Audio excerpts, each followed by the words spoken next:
Et là en fait c'est pas son père qu'elle avait perdu de vue durant l'enfance, mais c'est bien sa sœur jumelle qui s'était déguisée pour se faire passer pour son oncle. Et tu l'avais pas vu venir hein?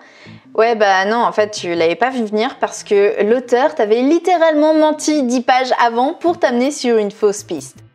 Alors c'est cool les fausses pistes, hein, ça permet de pimenter un peu le truc, de te leurrer et surtout ça évite de deviner en fait tout simplement la fin dès le résumé. Sauf que voilà, à force de vouloir embrouiller le lecteur, par moment l'auteur va en faire trop. Et au lieu d'être surpris, le lecteur peut carrément avoir l'impression d'être pris pour un con. Et ça c'est pas cool. Comme pour tout, c'est vraiment une question en fait de dosage et parfois ça peut être vraiment compliqué de savoir si on en fait trop ou pas assez. Si je me permets de donner ce entre guillemets conseil, c'est parce que on aurait peut-être dû me le filer à une époque. Et tu sais quoi, même aujourd'hui, je pense que par moment, ça serait pas mal que quelqu'un me le rappelle. Si je ne me suis jamais lancée dans le roman policier à ce jour, c'est en partie parce que je considère qu'en tant qu'auteur, je ne maîtrise pas assez cette technique.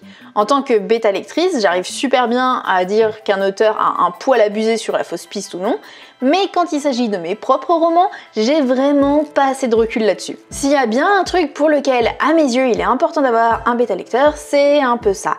En fait, pour tout le côté mystérieux qu'il peut y avoir dans un roman, que ce soit du policier, du fantasy ou encore de la romance, on aura beau prendre tout le recul qu'on veut, à partir du moment où on est l'auteur et qu'on connaît la fin tout simplement, vu que on l'a écrite, on ne vivra jamais l'expérience du lecteur qui se laisse transporter de révélation en révélation. On part avec un avantage considérable, on sait ce qui est ou non une fausse piste.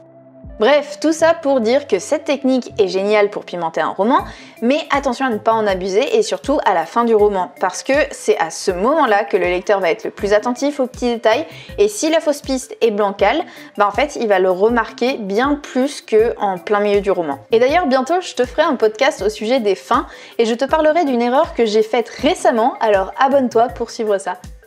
Voilà, c'est tout pour aujourd'hui, j'espère que ce format court t'aura plu. En tout cas, moi, je te dis à la semaine prochaine, je t'embrasse fort, c'était Mélanie.